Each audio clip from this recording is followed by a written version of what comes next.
what we've been talking about this morning is um, looking for laughter, looking for happiness outside ourselves, and we explored a few things. Um, but we still have to come to certain things which are some blocks. We have asked yesterday, this morning, about how much of our happiness is dependent on people, let's say. There's a funny quote someone said, I think some popular person, he said, "Oh, I love mankind. It's people I can't stand." Which is to say, isn't that true sometimes? We say, "Oh, we love the world," but when it comes to dealing with people on a day-to-day level, that's where, that's the battlefield. And so we will explore that now, that does it depend on people, our happiness, how people respond, or, the circumstances around us. We were talking about that yesterday, do the circumstances of our life dictate our happiness, or can we be independently of those circumstances, favorable or not, be happy inside?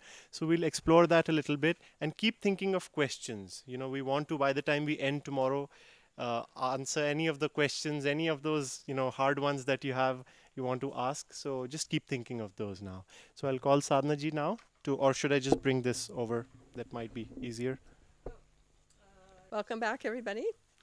What I was going to share with you today are some things, practical things we can do to learn to not to depend on outer circumstances and people for our happiness, but learn to develop our happiness within. Choose happiness. It's there. We very often look in the wrong place, though. And so, what we need to do is learn to look within ourselves so that we can actually choose to be happy. I was talking with a friend one day, and she was saying she'd been to visit somebody she knew from some years before, and she said, she doesn't understand that happiness is her responsibility. It's not someone else's responsibility. It's our responsibility. So, that's kind of not that nice to be reminded of, but that's how it is. Happiness is within us and not outside ourselves. And so there are many ways many things we can do to choose happiness. We need to have the courage to think positively. There's all those things that come up when Swamiji actually was very good at, doing things that pushed us outside of our little shell of, comfort. And he was always coming up with new ideas for things to do. And many times the reaction was the same as I think probably everybody has at one time or another. We say things like, well, yes, but it's not going to work, right? It won't work because. And we would have a whole long list of the things and the reasons why it wouldn't work. We didn't have the courage to be positive. He would come up with something that was beyond our usual comfort zone, and so we always would have these little things. Oh, but it won't work because of this or that. and, and so this was something that we needed to overcome in order to think expansively and to be open to happiness, as a matter of fact. And the other thing that we often come up with in this kind of situation is the what if. Well, but what if this happened? What if we didn't get the job? What if I failed the test? What if I did this? What if you did that? But, yes, but. And we cut ourselves off from all kinds of wonderful things that could be happening because we've closed our minds to that. We're too concerned with what if and yes, but. And so this is what we need to kind of clear out of our consciousness. Most of us, we have to remember happiness is our responsibility and not somebody else's. It's ours. And one of the best ways to start to accept that fact and start acting on it is, in fact, to stop saying yes, but and what if. And so this is a good way to get started. Repeat this affirmation with me. This was Paramahansa Yogananda's affirmation. I stand unshaken. I stand Amidst the crash of breaking worlds, Amidst the crash of breaking worlds, I stand unshaken. I stand unshaken. Amidst the crash of breaking worlds, Amidst the crash of breaking worlds, I stand unshaken. I stand unshaken. Amidst the crash of breaking worlds. Amidst the crash of breaking worlds. The world could be breaking down all around us, but we can stand unshaken. We had an experience many years ago at Ananda Village in California. We had a major forest fire which destroyed most of Ananda's homes. And it happened over the course of an afternoon. No one had any warning that it was coming, and all of a sudden we were homeless. About 20 families were homeless.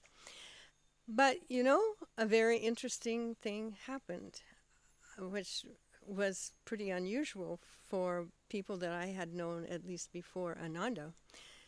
No one got upset and was unhappy in the sense of, oh no, what will we do now? Or, we don't have any homes anymore, and so on and so forth. Most people were more concerned, I think, with what had been destroyed around us, which meaning the forest around us. We had a beautiful forest where we were. And when the next day after it was over, after the fire was out, we went back and the hillsides were all gray with ash. The whole hillsides were covered with ash. And the trees were black. They were still standing in many cases, but they were black, charred black. It didn't look very nice at all. And yet no one was upset. We had a meeting on the front lawn, and it was just less than 24 hours after this had all happened. People just sat down and said, okay, we lost our homes. How are we going to organize to rebuild? How are we going to organize for the immediate future when nobody has a place to live right now? And people just sat down and they looked at what was there, what was available, what could this person do, where could that person live, and we just organized it. I was quite surprised. I didn't know that we had that kind of courage. I didn't know that we had that even-mindedness. Jyotish was joking afterward. Two things he would say. One was that he said to me at one point, he said, we had another fire in just a small place where we were working one time, and we lost that.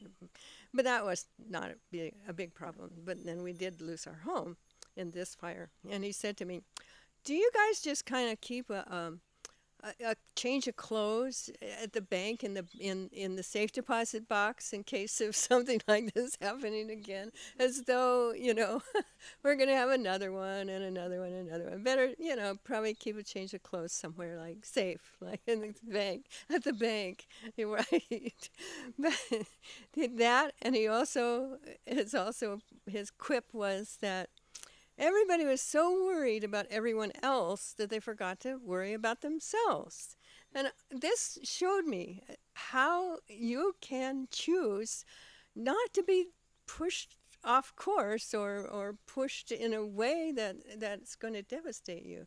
You can choose happiness. You don't have to be pushed around by life's circumstances. The circumstances are going to happen anyway. They did. But we don't have to respond or react. We can accept and figure out what we're going to do about it. The Swami used to give us this way to when we get worried about all sorts of things. It says, think about the worst case scenario. What could be the worst thing that could happen in this situation? And think about that. And look at it kind of calmly in your mind and perhaps decide about what you can do about it. But you don't need to get upset and more worried and lose your peace of mind. You can, in fact, do something about it, perhaps in this case, or certainly you can do something about yourself. Circumstances are going to be bad sometimes. We have learned that, most of us, by now at this time in our lives.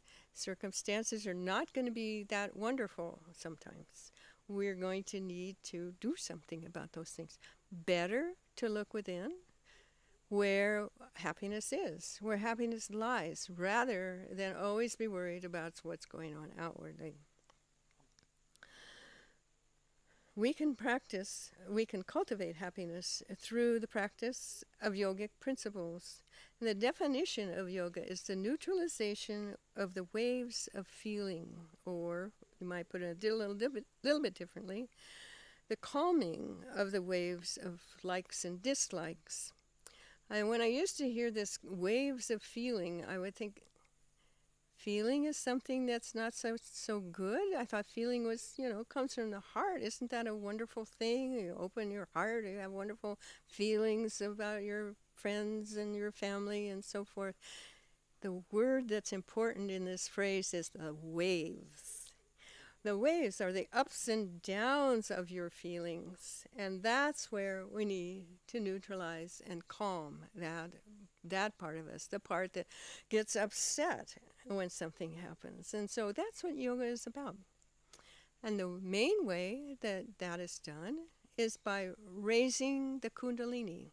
Probably most of you have at least heard this term or know it. The kundalini is raised by bringing our energy, our attention right here, as Dr. Marr told us, right here to the point between the eyebrows or the spiritual eye. As we do that, we bring energy that's usually locked at the bottom of at the spine, at the base of the spine. We bring that up here into that frontal lobe of the brain, which is that most advanced part of the brain. And when we have our energy there, we can see the world through that aspect rather than all the way back down when we see it in a negative way. We can look in a positive way in this case when we have our energy here. And what yoga is about is how to raise that energy. If you're a Kriya yogi, you know quite well what we do to raise the inner energy. Even if you're not, there are many ways people can, even if they're not yogis, many ways people can bring that energy up to that point between the eyebrows. We can do it when we watch the breath by mentally bringing it up on the inhalation and bringing it down on the exhalation. We can do it just in life, just in our day-to-day experiences in life. We can try as well as we can to keep our gaze uplifted as often as we can. And one thing that I found very helpful was to put on my desk at work just a little picture. Doesn't really matter who it's a picture of. This happens for mine. Happens to be a picture of Yogananda. It could be a picture of anything. And put it just above eye level. If you have a little shelf or something, you can put it on. It's right there. And any time that you happen to notice that, look there. Look at that place, that spot. Bring your eyes up, because that's going to bring your energy up as well. When you speak to people, this is a very nice practice. When you speak with someone else, look at their spiritual eye. More so than looking directly into their eyes. Look more in their spiritual eye. We were giving a class, another friend of mine and I were giving a class one day, and she mentioned this about looking at the people's spiritual eye. And so someone in the class asked the question. She said, well, I work in a kind of work where we have a lot of interaction with the public, and as we've been trained very much to make eye contact with everyone. And, that's different from what you're telling me. Well, my friend there said, well, I've been talking to you now for about 15 minutes. Would you say I'm looking in your eyes and making eye contact with you? And she said, oh, yeah, you're making eye contact, no problem. She said, no, I haven't. I've been looking at your spiritual eye all this time. It doesn't look as though we're gazing into your eyes when we do this. It's just a normal thing. We just look like we're making the normal amount of eye contact that people do when they're speaking. And so this is a... Ooh, excuse me.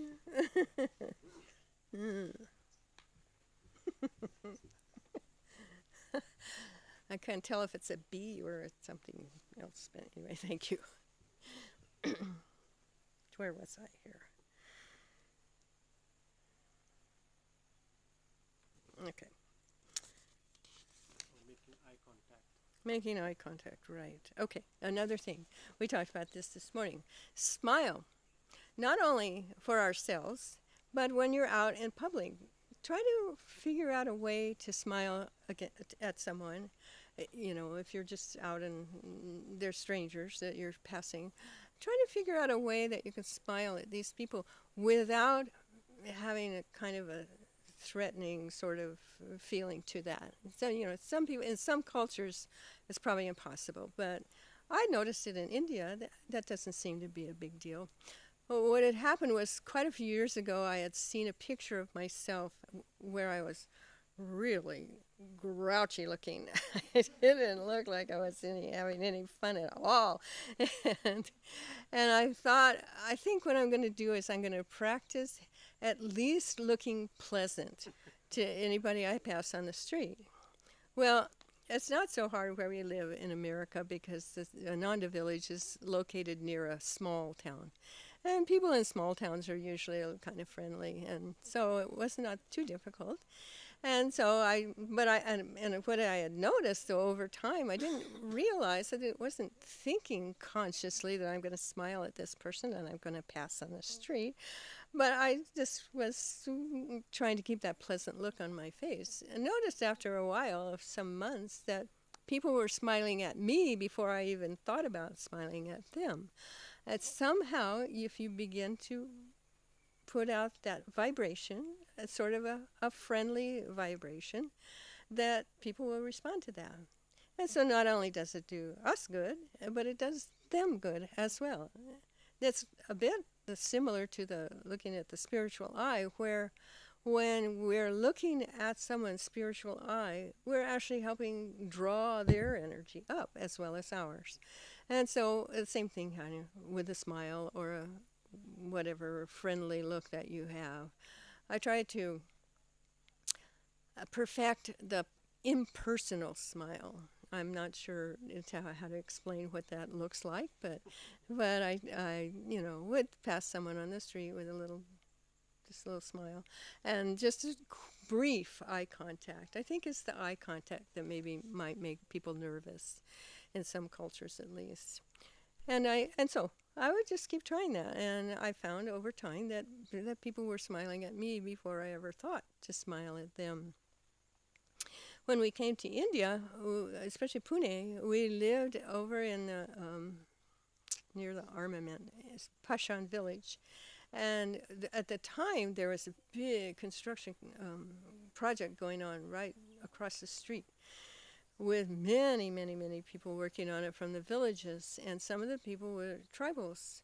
And they wore their mirrors on their clothes and stuff. And people explained to me what they were, why they did this and all of that. And so I wasn't sure whether they would feel sort of threatened or what, if I was to smile at them. So I just kept on going and didn't make any eye contact or anything. But over time, we lived there for several years. Over time, I got so the people recognized me and I recognized them, and they began to smile at me. So I thought, okay, this is something good that we're doing here. I'm bringing their energy up, I hope, and they're bringing mine up by smiling. And so this is yet another way that something you can do, whether or not you're a Kriyaban or you're it's not even a yogic technique.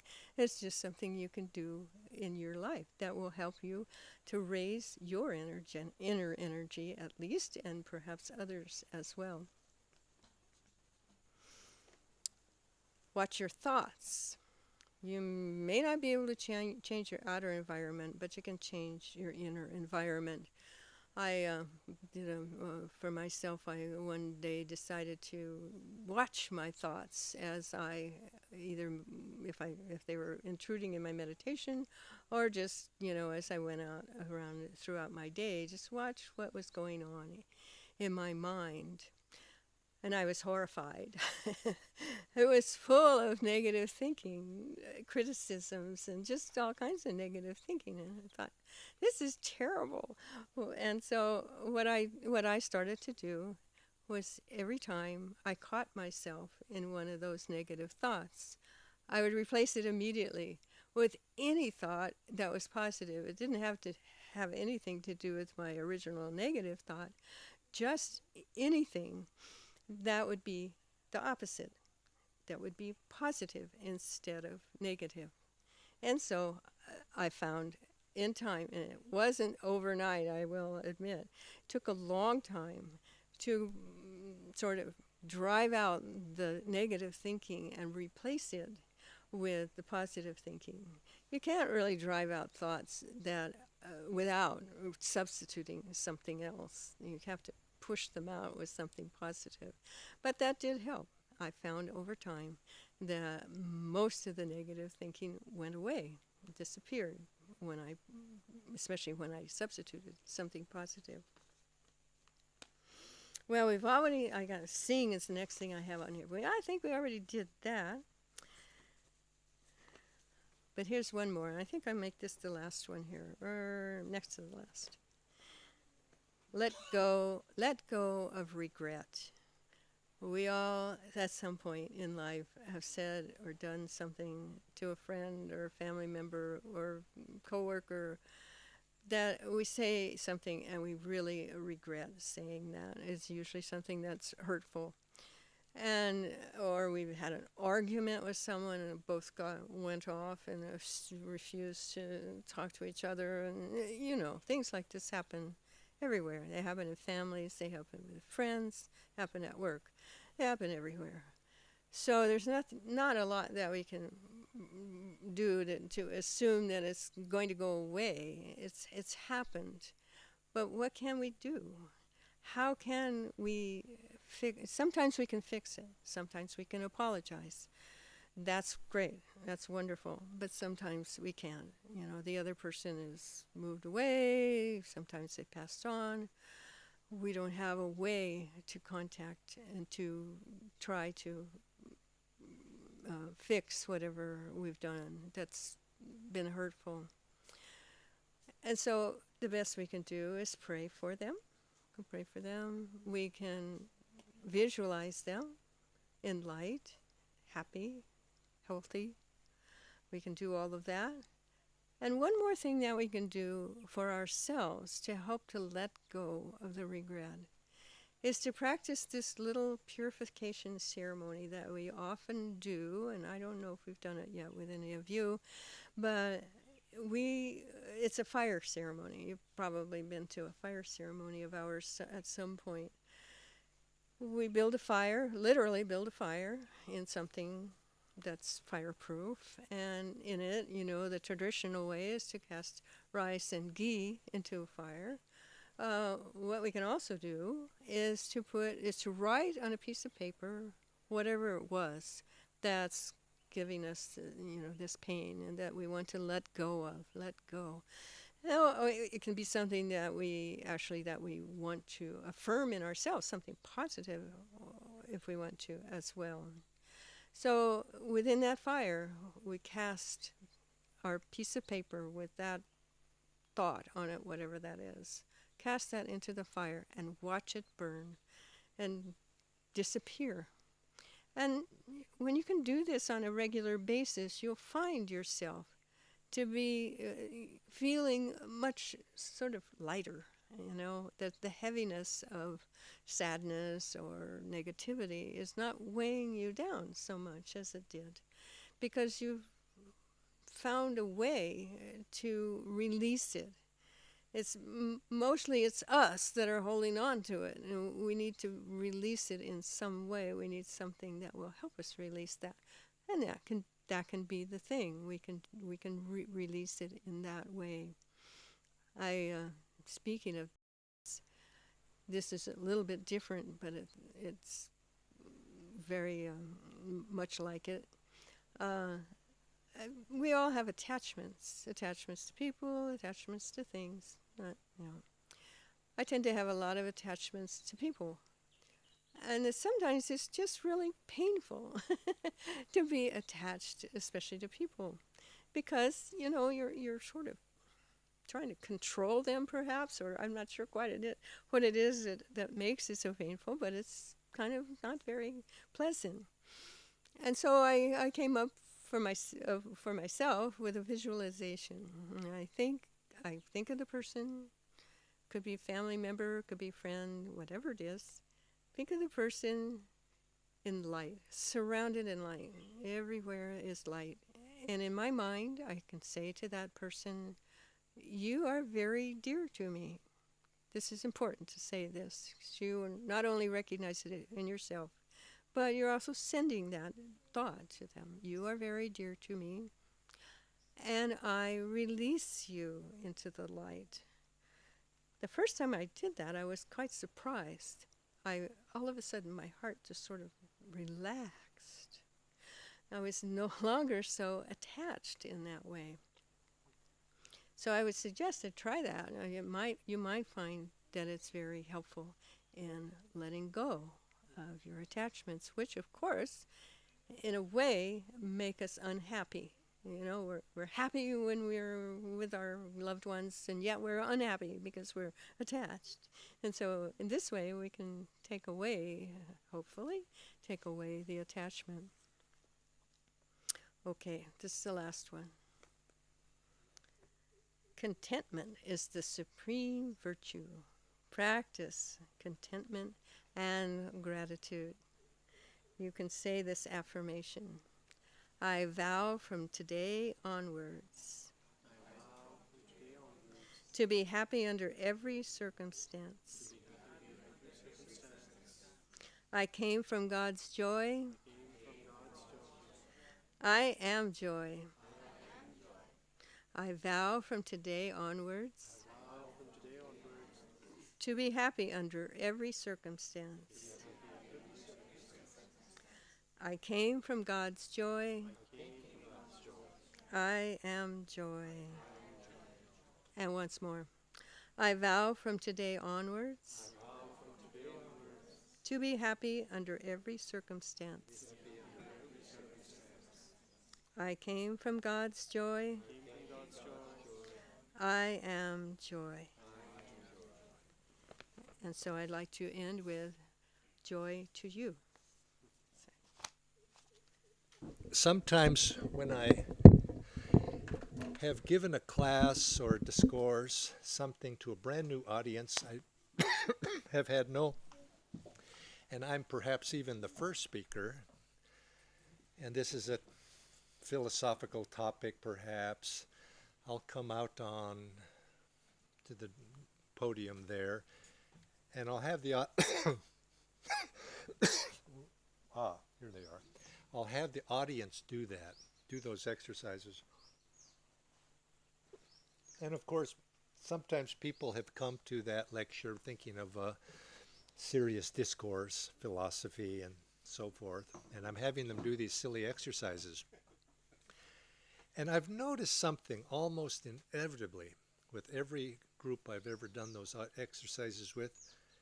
One of the reactions I always get, which I got from you, what did you do? You smiled. You smiled, and everybody smiles, almost because one, it's a little bit silly, some of us, they feel silly. Here they are, come to an auditorium perhaps, and so I'm having them do these silly exercises. And when people feel in a silly position like that, they tend to laugh a little bit nervously at first, but then they relax and then they enjoy it because something is happening there. One, there is especially with those affirmations, if you would listen closely, positive, energetic, enthusiastic, I'm awake and ready. These were words that they're meant to awake us up. But when we say I'm awake, I'm ready, I'm awake, what's happening within us? Through those physical motions, what's happening is there's actually an up-moving of energy in the body when we do that. When you get the body moving, and especially in a fun way like that, this up movement of energy is associated with a joyful feeling. And I mentioned this a little bit this morning with at the when we were doing the exercises this morning at our sadhana, that there is an association with an upward movement of life force in the body and a joyful feeling, a happy feeling. And there is also, on the other hand, when there's a downward movement of life force in the body, there is this feeling of sadness, depression. And so you find people that, they have that attitude, oh, life is miserable, life is hard, I'm suffering, it's never going to work, I'm depressed. There's a downward sense. But then the opposite is very much true. I feel joyful, I feel happy. The energy goes up, and there's an upward movement because this is expressed in language, it's expressed within our body movement, and it reflects a very basic reality that is cross-cultural and universal, and that happens as individuals within us, that there is actually an upward movement of life force in the body. And we have to, if we can understand that, we can then cooperate with that, we can stimulate that, and we find ourselves becoming a little bit more self-aware of our moods and our habits and the way we behave. And you'll see that there is, in the yogic, what I'd like to share is what I'm sharing today is a little bit in conjunction of sharing with you some yoga philosophy. But also, I hope we'll also have some practical things to say too. But this is, what I share is based upon certain yogic principles. And one of this movement of energy is one of them. In yoga, we say there are two basic directions for the movement of energy. Body energy, life force, prana, however we choose. There's the movement of inward and upward versus downward and outward. Those two directions tend to be in polar opposite of each other. In and up, out and down. And you find that when our life force, our sense of self is moving down and or out, we find that eventually we find ourselves in a situation of moods and ups and downs, of the world of duality, you might say, and all the things that go with that. Whereas when we can learn to direct our life force inward, but that's not enough, just inward and upward, you see. Now, many people mistake when they're thinking about happiness, and little kids are like this. They have the upward very well under hand. I mean, they're very upward. You can just see they're bouncing. There's energies trying to go up, but it's outward, you see. It's an outward energy. And whenever we're in the outward world of movement of energy, that goes on for a while until pretty soon that little kid is, something has gone wrong, and now they're rolling on the floor, as Zelmer said, pounding, no, no, no, because it's an outward. Whenever it's outward, up must be followed by down. Down is up, and it's just back and forth, back and forth. But when we come inward, we bring that energy flow inward, and we're talking about an upward movement of life force, particularly within the body, within the spine. And we're trying, in the study of yoga and the practice of yoga, meditational yoga principles, we're trying to raise life force away from this world of outward matter, reality, the senses, pleasure world, trying to withdraw that energy inside and direct it upward toward the brain. And when that upwardness goes toward the brain, we find we're in control. And this is the inward state of happiness that we're really looking for. But it's never on this path that we're following all one, all the other. It's a step-by-step and stage process by which we learn what it means to be happy and which direction where we're going with our individual happiness. And so I'd like to start with my scribe here, who the Ganesh is there, and he's going to write the 4 stages of happiness, which he actually started to talk about this morning, but he got didn't quite get to the end of the story, and so we're going to finish that story. And the first one he's already talked about. The first, and you could say that these belong to the uh, you know how we have the gunas, we have tamas, and we have tamo, and we have rajas, we have sattvic and of guna, and then we have a 4th stage, which I'd like to speak about also beyond that. But these, you could say that these correlate with these gunas.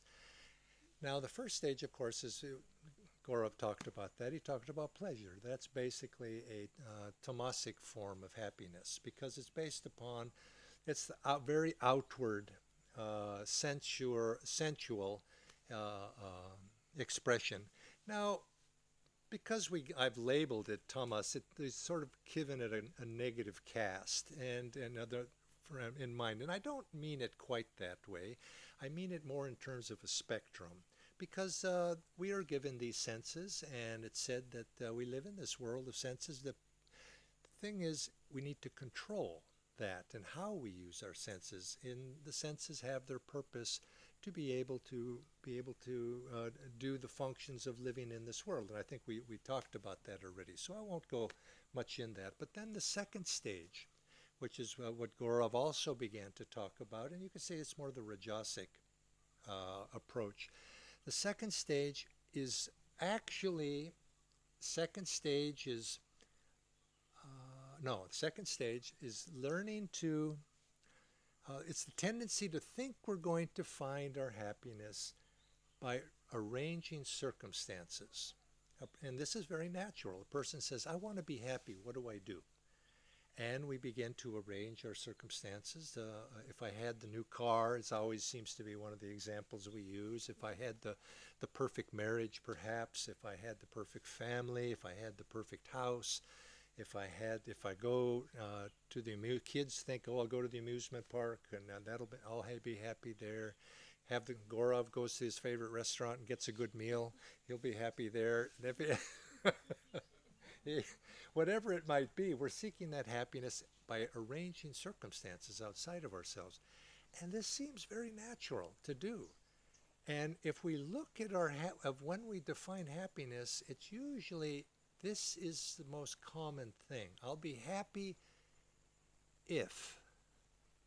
I'll be happy when. I'll be happy in, so you fill out that sentence, if this happens or when that happens. But when we say that, we're also unsaid is I'm going to be unhappy if that doesn't happen. I don't get the car. The marriage is not what I had anticipated. The family is, I have the family now, and oh my God, now all the other side of it comes, and we find that we've conditioned our happiness, and this is where we started. Gaurav talked a little bit about that. But this is the normal situation. If you look at happiness there, if I eat the wrong foods, then I'm going to be unhappy. Even that, a lot of these solutions that we've discussed already are in this realm of conditional happiness. But this is not necessarily bad. I'm not saying that. It's not bad. It's directional, you see. If we're in one state, and if we can make ourselves happy, and then we keep learning what happiness is, and it's certainly better to be in a happy state than in an unhappy state. This is okay. It's just that it doesn't last. That's the only problem, you might say. It doesn't last. It's conditional. But it's natural for us to go in that way. That's how we live our lives. Now, there's a third, after a period of time, a person begins to evolve in their understanding. And they come to and they realize, they say, I've been doing this over and over again, and it just doesn't last. And I need to find a better solution to this. And we realize that the outer world, all is change. All is change. It's the up and down, and every philosopher has said, what goes up must come down. And we begin to internalize that. Now, this is actually a rather developed point in one's spiritual evolution of understanding to come to that understanding. It's you look in the world today, and most people they don't really discuss this too much because it's foreign to them. But when a person begins to become suspicious, there's got to be something more. You know, what is it? That's the mark where the person is entering onto a particularly important phase in their spiritual life because they're becoming, this world is not what it seems. There's something more going on here, and I need to find it. And that's the beginning, the awakening state for a person who begins to seek. They begin to seek. I want answers. I want to know what's going on here. I want truth. I'm lifetime after lifetime after lifetime of until what Yogananda said, the soul will go on lifetime after lifetime after lifetime until finally it reaches a point where it becomes agonizingly monotonous.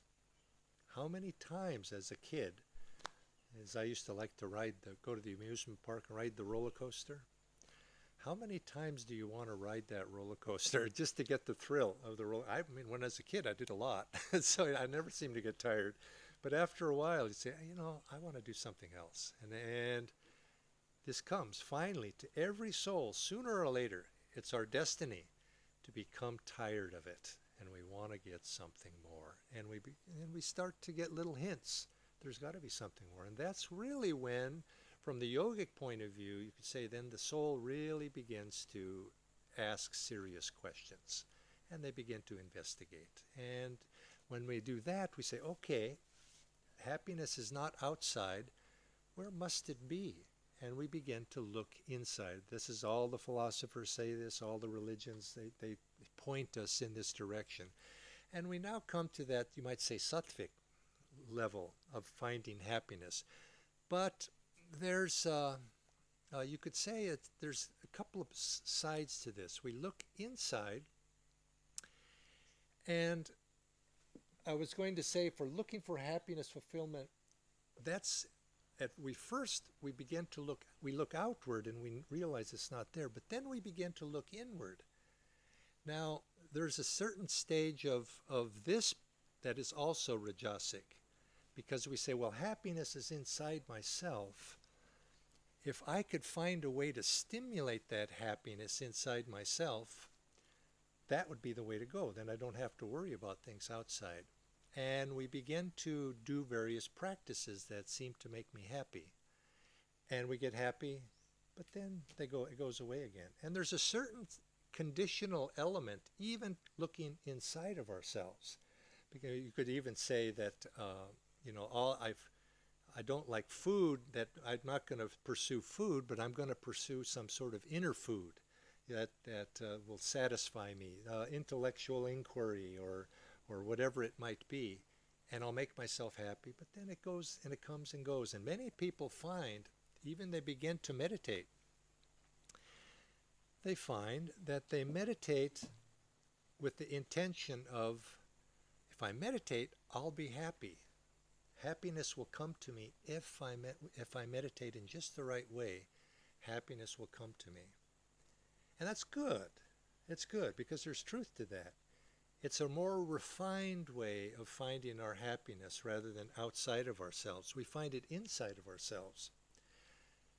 But it's still, there's a problem still with it, because you meditate and you're meditating with an expectation of a return. Is that so? I'm going to, if I meditate and I really, you could sort of say it's just an inward expression of, I'm going to go to the temple and give offerings to the deity, and the deity is going to grant my wish. Now, is that a pure offering? It's not bad, because any offering offered to God is good. Leaf or flower, or however, what does Krishna say? Any offering is good and is accepted. But it's not the most pure offering, because we are basically bargaining with the divine. I will bring this, I'm going to bring these flowers to you every Friday. and you're going to grant me that wish. And then now, on one level, God likes that because you've now engaged with that, and that's good. But on the other hand, there's not a there's a little bit of impurity in that because eventually, I will love you, Lord, if you love me. You see, it's back. It's not selfless, and so we find, but it's sattvic in that sense because we're now engaged that way. And so this is, you might say, a sattvic happiness because that happiness does come. We love God. God gives us blessings back. But it's not yet the highest state of happiness. But you could say the first stage brings pleasure. The second stage brings happiness. This third stage brings what you might say joy. Joy begins to come in our life because we like to serve God and we like to do all of these things. And it's a sattvic thing. But there's one element that needs to be overcome before what we're really looking for, pleasure, happiness, joy, what we're really looking for is bliss. And bliss comes when there's no I there any longer, you see. There's no I there to receive anything back. I just offer myself, and there's nothing there anymore to receive. And when the I goes, that ego, in other words, that ego sense of I, it's that which must be sacrificed, finally, in order for us to be able to receive bliss, because bliss is an expression of God's joy. And there cannot be God's presence cannot come in as long as I continue to reside in this temple. I have to let that go. So this is, I mention this is because this is the direction that we're trying to go. And if we look at what is the obstacles that's blocking our ability to be happy, it would depend upon where we are on this spectrum. Because each of us we're on different levels, and within the same, each of us have different levels from one day to the next. But we want to go to that point where we're able just to get rid of that sense of I want to be happy. It's I. And just sacrifice that as well. Now that seems like it's, gosh, do I really want to do that? Well, maybe we don't want to do that, but the soul does. It's that inner nature, because it's said that we have come from a divine source. Bliss is our innate true nature. That's who we are. And until we reclaim that and find it back again, we're always going to be a little bit restless. There was a famous Christian saint, his name was Saint Augustine, and he said, Lord, Lord, the soul is eternally restless until it finds its rest in Thee. And until we merge ourselves back into the divine once again, there's always going to be a little bit of restless. So you could say, when we're looking for happiness, what we're really looking for is to find that divine bliss and put this little self aside. But let's face it, we're not quite there yet. We're here. We're trying to find day-to-day solutions for what we can do to be happy in our day-to-day life. And that's good, because the more we can put ourselves in a happy environment, the more we can stimulate happiness, even if it's inside, it's not the most pure form. We begin to absorb that and it's like it's easy to get rid of those obstacles. It's easy to get rid of those very subtle ones. And we find that little by little, our life becomes more and more joyful, and we can live in that way. So if we see what it is that we're trying to do, then we begin to understand and take the steps that are necessary for us to be able to achieve that. This morning, I wanted to also, Dr. Amar mentioned something, and you're going to see this repeated again and again and again in the yogic path. This point about bringing our attention up to the spiritual eye, learning to be able to bring our attention up there. He had mentioned that when he drew that nice picture of the brain, you could say that what we need to do in order to ultimately become happy and to break happiness part of our life, and this is also was mentioned by Sadhana Devi, is we need to learn to be able to choose that. There comes a point where we realize that, especially when we have gone past that stage where we realize that circumstances are not going to be the answer, we have to be able to choose it, to choose to be and to be happy. Years ago in Pune City, and I've told this story many times to different people, but I was giving a discourse, and a fellow at the discourse asked me afterwards, because I'd been practicing this Kriya Yoga for many, many years, and so he asked me a question at front of the audience there. He says, "Sir, you've been practicing these for a long time." I says, "Yes, yes, yes." He says, "Show me your powers." As a yogi, maybe you want me to levitate. I don't know. He says, "Show me your powers." And I said, "Well," I sort of chuckled a little bit, and I says, "Well, I don't think I can show you my powers, because I don't think I have any powers to show you. I have no powers to show you." And then I said, but it occurred to me as I said that, I said, well, in the back of my mind, I thought, well, wait a minute, I have one power. I have one power. I can choose to be happy.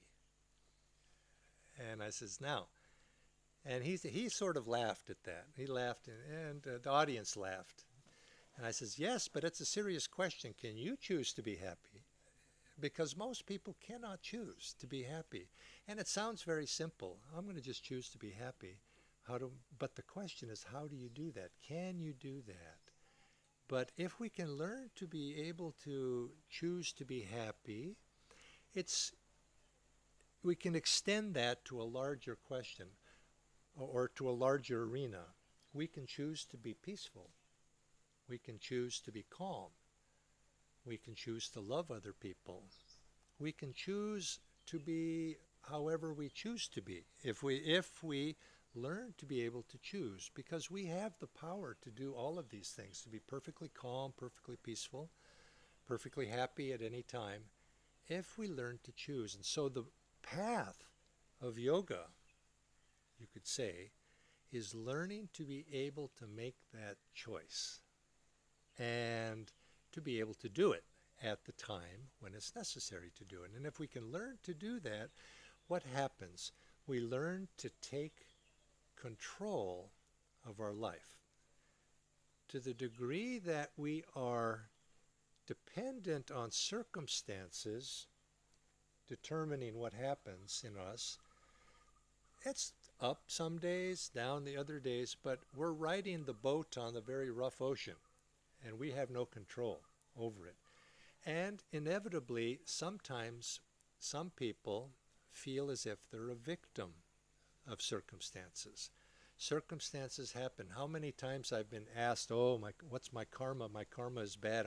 I'm a victim of my circumstances, victim of my karma, and I cannot do anything about it. Well, no. You may truly be subject to your karma, but are you a victim? What does it mean to be a victim? That's, in a sense, you're an unwilling participant in that. And unfortunately, I guess that's how many people view their karma. They're unwilling. But who created that karma? We created it. And if we created it, we can change it as well. And so, certainly maybe not the past exactly change that karma, but we can change the future. Sri Yukteswar, Yoganandaji's guru, said everything in future will improve if we make the right spiritual effort now. And when we learn to be able to choose to make the right effort now, it puts us in control of our circumstances. Yes, the past, we have to sometimes endure a little bit what happens, but how we receive the past is how we will experience the past. If something is going to happen to you, let's say, it is true, something will happen to you. Now, if you're fearful, you just fear it. And you live in a state of fear. When that, whatever it is coming to you, it's terrible.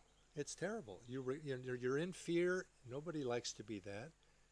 But that same thing can be coming to you, and you're not fearful at all. You just say, "Come, come in the door. I'm waiting. I can deal with anything. Just come." Your life is totally different. The same karma is coming, but it's received in the total different direction. And oftentimes I've found that when you really are afraid of something and it comes to you, it seems like it's a big terrible thing. But when you're no longer afraid, you realize first you thought it was an elephant coming, but it turned out to be a mouse. And it's just a little thing, all because how we're going to receive it. And so consequently, we have the power. Now, did I change the karma? I didn't really change the karma, but how I received it made all the difference in the world. So if I live in a state of courage, if I live in a state of happiness, I live in a state of strength, my karma is going to come, but it's fine. I'm going to do what's the needful thing to do. Well, if we live in the state that we live in, we're also creating karma for the future.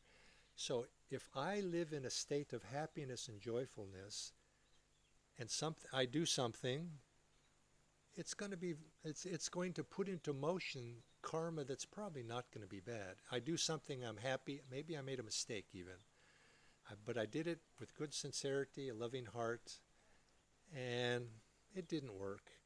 But it's going to come back, I guess, but it'll come back very different than if I did that same thing and I was angry, out of hatred, greed, some negative thing. Then you put it in motion, and then it comes back in a very different way. So the state that I'm in right now, the most practical thing for each of us right now, if we're living in this body, we're still identified with it, is to be in a highest state possible, because then everything in future will improve if we make that right effort now in the right way. And so we putting our life into motion and creating our karma every moment of the day. Well, the point here is, don't live, if we live in our life in terms of victims of what's going to happen, we're finding that we're in that state of fear. Oh no, this is happening, that's happening. And you find that psychological studies have been done that when a person feels that they have a choice in something, they're much more likely to be happy than if they feel something is coming and they have no choice. The same thing is going to happen to them, perhaps, but if you take out the choice, that people have no choice, then they become victimized and their happiness level goes way down. So what we want to do is we want to live in a state where we have choice. We can choose. We can choose options for action, but we can also choose our attitude. We can choose our happiness, if it be that. We can choose to be courageous. And then we approach life in that affirmative way. When you can choose life, I'm going forward, I'm creating my future through my choices. That's my putting my karma into motion through my choices, rather than I'm being pushed by forces out of my control. One, I can make good choices. I can make bad choices too. So that choice alone is not enough. We can also do foolish things. But I have the choice, at least, to perhaps do something good. And in that alone, people's happiness level goes up. I'm in control of my life. So for us, if we want to be happy, we want to learn to choose, to be able to make choices in life and not be forced by circumstances. If we live by circumstances, we'll be forced by circumstances. And so let's get to that point where we can make a choice in life. Then the question is, well, how do we do that? How do we get to a point of being in control and making choices? Now, I thought Dr. Amar led the way with his brain picture. He showed the brain, and you have the rear of the brain, and you had the front of the brain, if you remember the picture there. If if we live our life in the back of the brain, this is where people they experience fear, the fear, flight or fight or flight reaction. Something happens, and their instinctual behavior patterns are embedded in the back part of the brain. I was raised this way. I was taught this way, and this is just what I've learned to do. When something happens, I do this without any control. I've seen people. I sometimes I have this strange habit of going into a joyful state when I'm in a big market, because it's sort of like a marketplace, or it's a place because I start to watch people, and I just like to watch all the people interactions happening, and it's fun for me, and it's like observing a movie. That's it, of going on, and you see people interacting very habitually. They're doing things without any thought. Just things are happening, and you see people getting angry for no real good reason. They're arguing, and all sorts of things are happening there. And most of it is because it's people are not thinking about it. They're just acting, and they're just reacting. And when we live our life in the back part of our brain, we just do work through life through habits. Somebody bumps into you, you get angry. Somebody cuts you off in the line, and you get angry. Something doesn't happen, you get angry, and you think why? Why did they didn't think about it? They just reacted. They had road rage, I guess, when people are driving. They get angry. And I remember I was driving just a few days ago, and this guy was behind me. You know how people are. They were just going like that, and I didn't really understand. But he was all angry because I think I must have turned in front of him or something, but I didn't no idea what it was. But he was very angry. I wasn't angry, but he was angry. Well, this is living out of the back of the brain. When we live, and this is the animal, little mama dog here, she lives kind of in that way. Something happens, she reacts. We don't want to be like that. We want to be in a point where we can consider what's needed, what needs to happen. We need to bring our awareness in our brain from the back of the brain into the forward part of our brain here. We want to bring our attention here, because this is the place in the brain where we can make. Well, he listed all these things. We had discrimination, compassion. We had the ability to choose, make rational choices. All of these things. They're in the forward part of the brain. And when we live in this habitual side, which is where unfortunately take residence there quite a bit, we're putting into motion all sorts of things of no control. But if you can make a choice in life, in order to choose, you have to live in the forward part of your brain. You have to be conscious.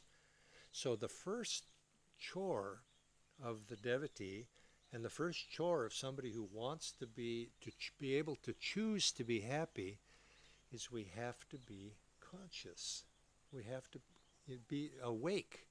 I am awake and ready, and we have to be awake. So this bringing it forward is why so much emphasis is placed here on putting our attention at the point between the eyebrows, learning to live from that point, learning to direct our energy up to that point, and all of many of the different exercises, because we begin to settle ourselves in that part of the brain and make choices to live consciously.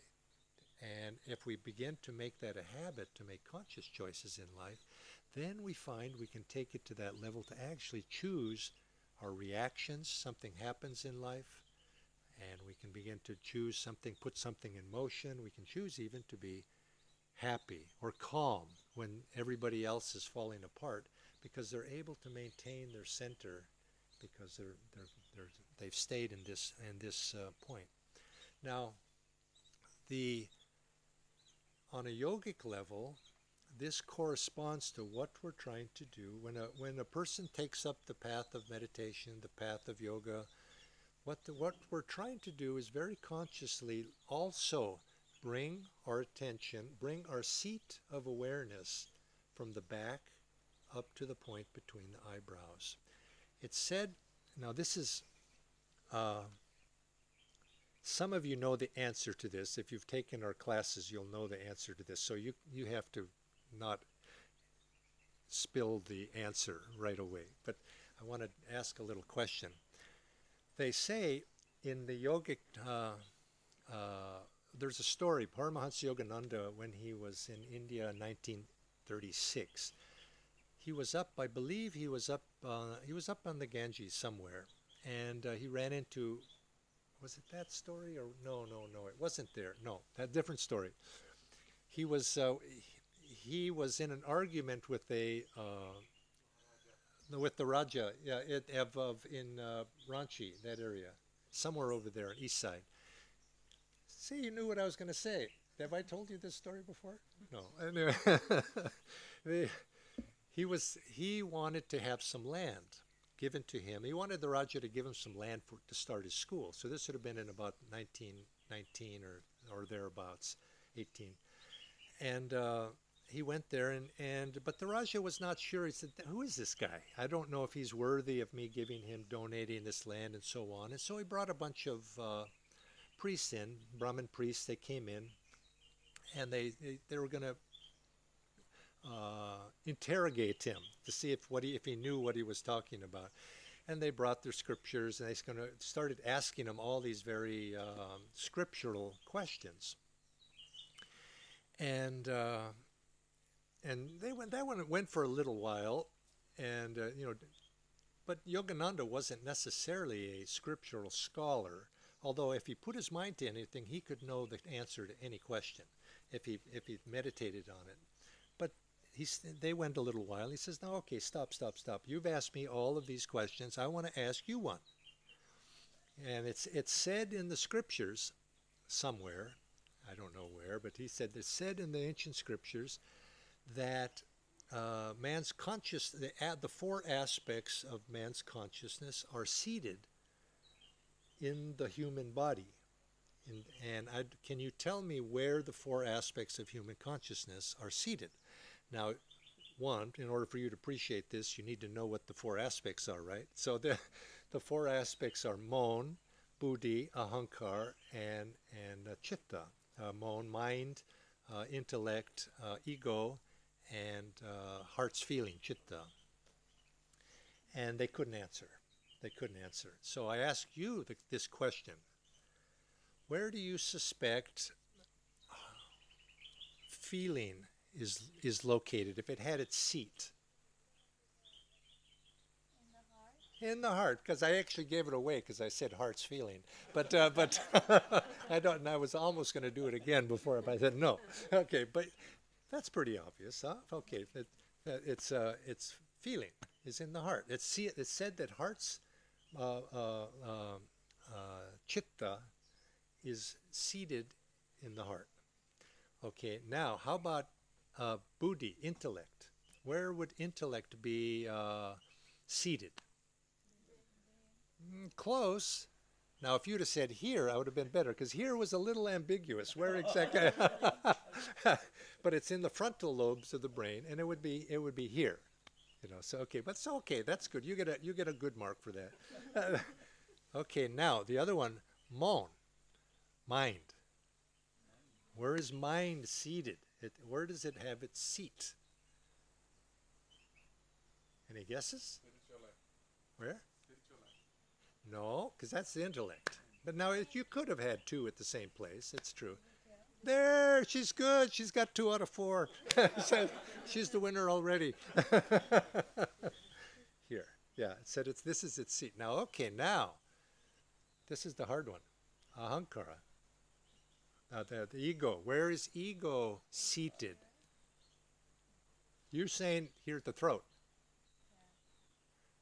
What were you going to say? The finger. Now, well, actually, that's not correct, but it's not a bad thing, because this is said to be the ego This is related to ego. It's true, but it's not where it's seated. But there is a relationship with the forefinger and ego. Yes, right. Any other guesses? We've had two guesses or three. Heart? No. Ah, the medulla oblongata. It's here. It's the back here where we massaged this morning. Now, you could say we were massaging the ego when we were doing that.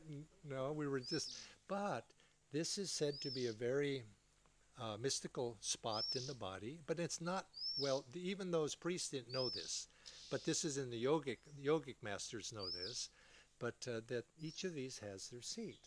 Now, the spiritual quest that all of us are on is learning, and we sit as long as we live in this ego, and let us define what ego is. Ego is the soul, we were speaking of soul, identified, falsely identified with this body, this physical body. We think this is who I am, whether this physical body or the astral body or this mental bodies. We think this is who we are, and this is said to be binding. So we think that's who we are, and that gives rise to this concept of ego in us. But ego is sort of a ghost in a way. It has no real reality. It's just a misperception, but it has its seat there. So it's said that it's at that point also, it's said that life force comes into the body at that point. It comes into the body, and it's said that when we die, that when the life force leaves the body, it leaves up the spine and goes back out the medulla oblongata if we are identified with this body still, if we're ego body.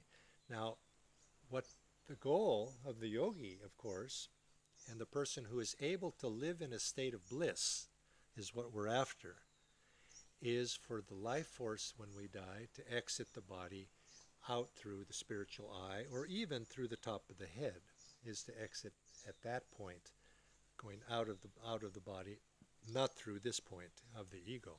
But as long as we're living in this ego, it means we have attachment to this body. We think this is who we are, and so we're seated back here. Now, what the goal of the yogi is to transfer that seat away from here to here. And you could say that this is what we're trying to do, is bring our awareness so that we live from this point, not from that point. And when we can do that, we find then the world changes for us, because we've transcended this blockage here of ego. And if we were to say, what prevents us from being happy all the time? All the time. It's this ego here. It's this ego. And as long as we live in the ego, our seat is there. As long as the ego is there, there's never going to be the possibility of really all the time being in a state of bliss. Because bliss is, and as you could say, God is bliss. And God doesn't exist. We can't experience God as long as we're also in the ego as well. There's not enough room for both. We have to transcend the ego, and then God can come in, and then bliss comes to us. And so that would be the fourth stage, is the bliss, is being able to go beyond, get past that block. So if we look at those things, whether we're on any of those four stages, on some level or another, the thing that is blocking us from truly finding the happiness, on whatever level it is, there's going to be some aspect of this blockage of ego that's there. This sense of I, me, mine, and the littleness of my sympathies. And to be able to be happy all the time, the journey for each of us is to learn to be able to go beyond, not to destroy the ego. It's because it's the ego doesn't. It's not. We don't. But to go beyond the ego, because the ego has its place. It's the ego chooses and it makes choices, and depending on what level it's the ego that makes us want to get out of this suffering in the first place, because the dog, mama dog, I don't know if mama dog has an ego or not. In some level, that's sort of debatable, but there's not much ego there, and it's only when we are given the gift of this human body that we're given the gift of ego.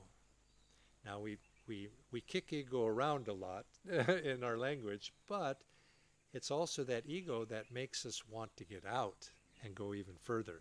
I'm not happy. I suffer.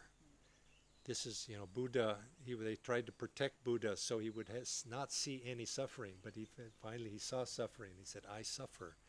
And he says, I don't like it. I want to do something more. And so in that sense, it's a friend. But on the other hand, so we have to go beyond it. There's a story in, well, you know the story, of course. You know the Mahabharata, the story at the end. Bhishma, he is the grandfather. Now, Yogananda and his guru, Sri Yukteswar, and his guru, Lahiri Mahashai, they interpreted the Bhagavad Gita, and they interpreted the Mahabharata, of which it's a part, and revealed and explained the symbolism of what's going on in there. It's a symbolism of the struggle of the body, of the struggle of our upward moving tendencies, our downward tendencies. But they also took it a step further, and they revealed that this character represents that character trait. This warrior represents that. This warrior represents that. And I always found it interesting that they said Bhishma, I was one of my favorite characters. I mean, I love that character, and because he's so noble. He represents ego. And he said in this story he represents, but he's ego in the impersonal, grand sense, not in the egotistical sense. He's just in the grand sense of ego. He represents that, and he's the grandfather, and he helps both sides, the good qualities and the bad qualities. He has all of them.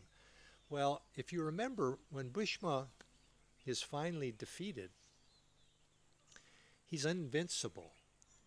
He cannot be defeated. He's given that boon.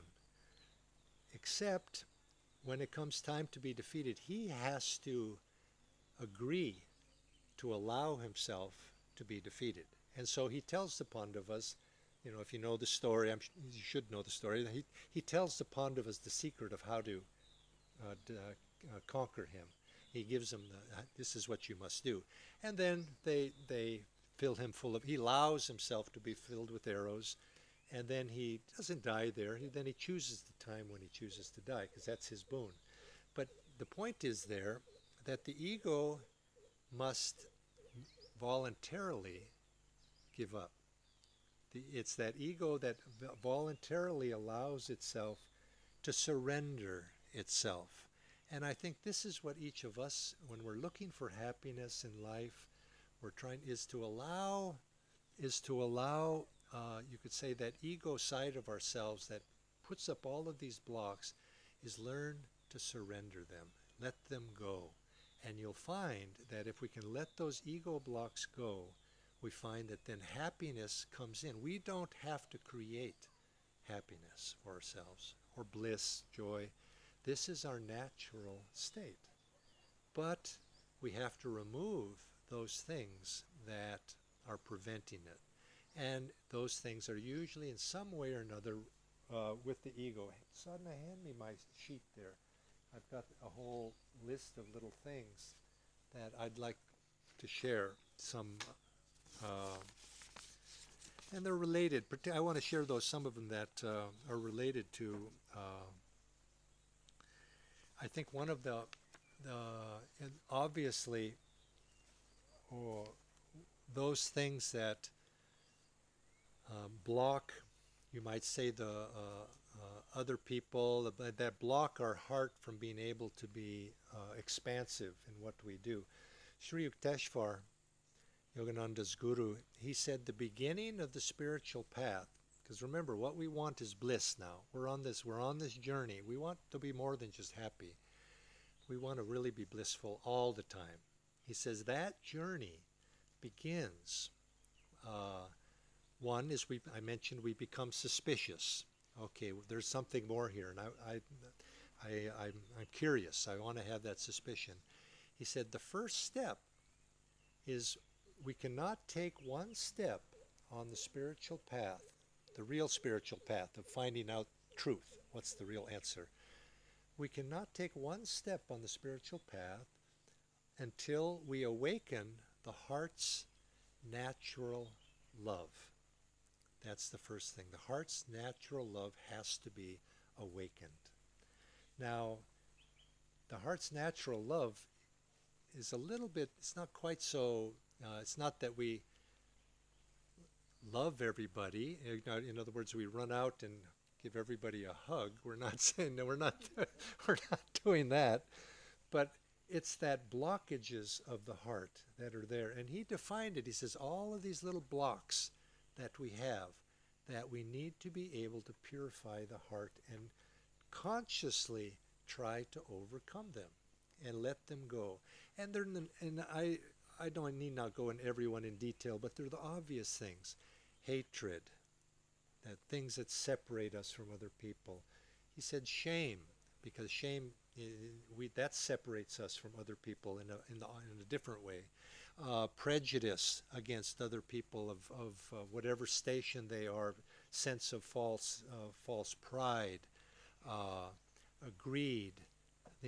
Anything that causes us to be separate from other people and from everybody else. These, he said, they create they pinch the heart, and the heart cannot expand. And he says the very first step is we need to be able to untie those blockages of the heart and be able to allow our sympathies to be able to expand toward other people. If we do that, he said, then very naturally we're going to find, if we use the topic of today, very naturally we're going to find our happiness will begin to come to us, because our heart will be unblocked, love begins to flow naturally, and it's not that other people love us, but we begin to love other people when those the heart's pinched begins to be unlocked. And when that happens, we start to become happy. So one consideration to begin when we think about how to be happy all the time is, what are those things that are blocking us from being the heart not being able to embrace everything and everyone. The little, all of those little things and I think this is, we talked about already, we talked about empathy, we talked about sympathy for other people, but those little things that, that separate, and those, if we can let them go, we'll find that slowly, we begin to love everybody. Other people, we like them, we find we have friends. When you have friends, you find somehow you begin to be happy, and happiness comes in the back door. We're looking this way, but it sneaks up on us and it begins to come. But if we keep the heart closed, it doesn't seem to open for that. So that's one of the very first things to do. As we're doing this, we want to, as I go back, we want to learn to become conscious, to be able to make conscious choices. Now, we've talked about this a little bit already, about learning to keep your seat here to point between the eyebrows. This is one of the things that begins to happen when we start to meditate. People will often ask me, I've taught many meditation classes, and people want to know signs of progress. Am I making any progress in my meditation?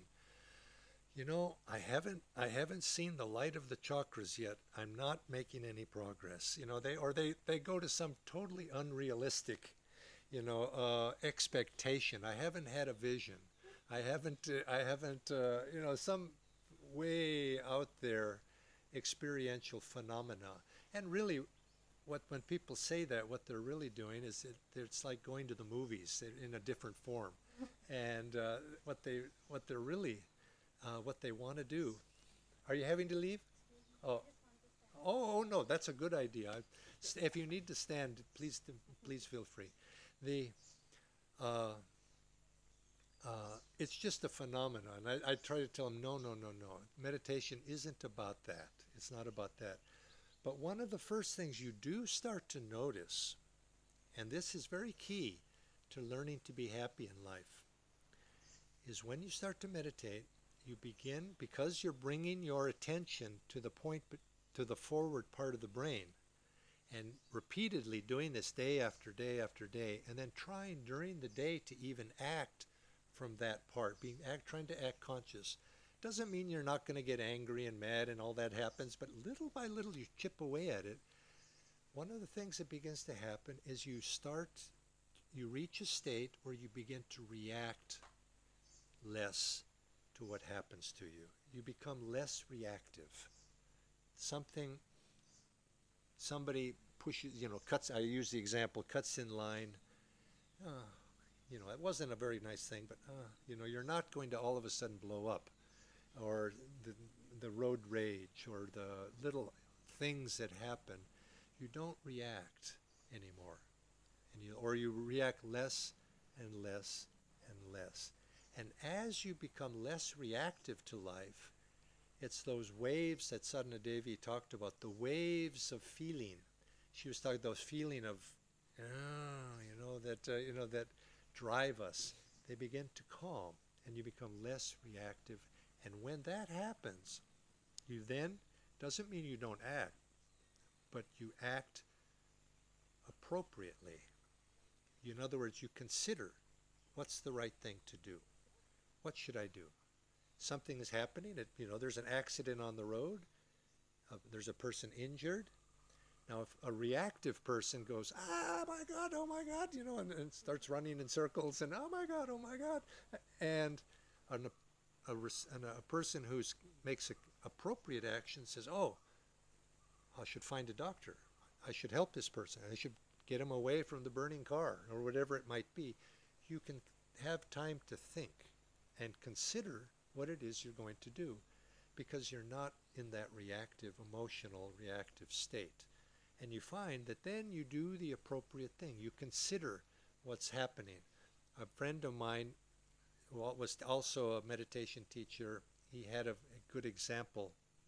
He said, when you are in a reactive state, something happens and you just, oh my God. He says adrenaline and other sorts of chemicals begin to flood your body. And you're just starting to flood. And it's like drugs going into your body to stimulate action of some sort or another. And he says, now, imagine that you've been in an accident and the doctor is coming to take care of you. Now, doctors are trained to be cool and calm, I hope. They're trained to be cool and calm. But now imagine you've been in an accident, or perhaps you've gone to the hospital and they have to operate on you. Do you want somebody operating on you who's on drugs? No, you don't want a drugged up doctor operating on you.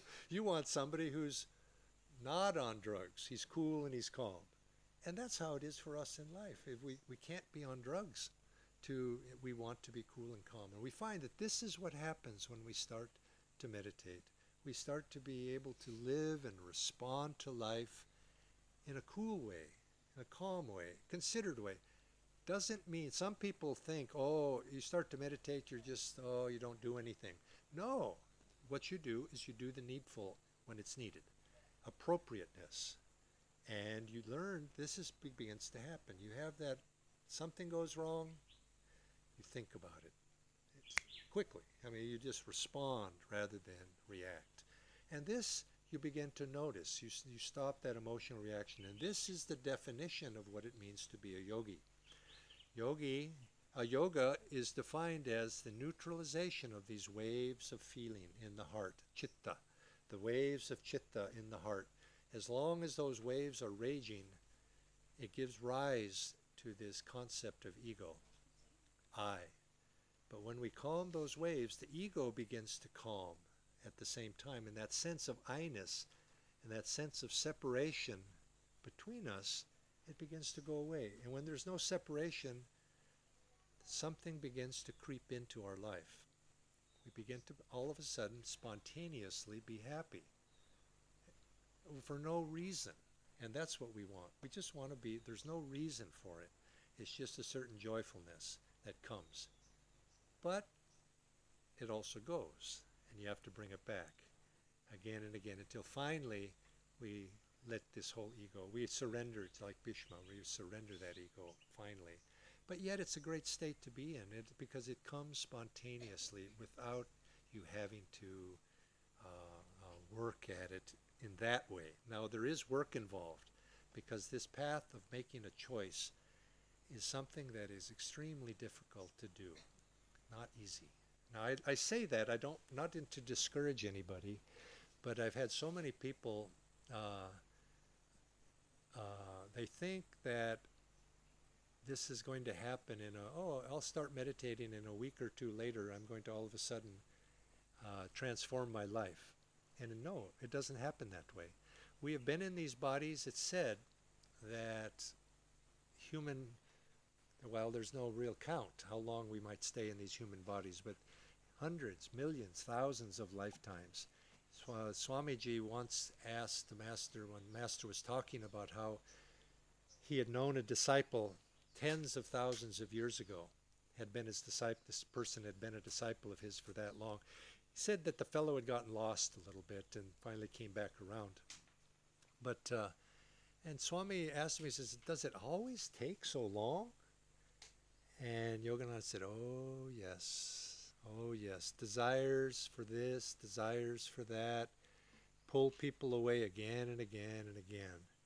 And so this is something that when we get to the stage, when we want to know the truth, we want to be happy all the time, which is not selfish. That's a wise question to ask, how to do that. When we get to that point, we know that we're getting to a point where something is now happening. Something's happening. So all of you, the fact that you're here shows that you have an interest in this type of thing. But it's still, there's lifetimes it may take, but it doesn't have to take that long. It depends. There was many disciples came to Yogananda. There's one lady came, and very elderly lady, and she basically was able to attain her liberation in a very short time at the tail end of her life, because she was very, very devoted, very, very, very, very open and loving in what she did and in her way of approach.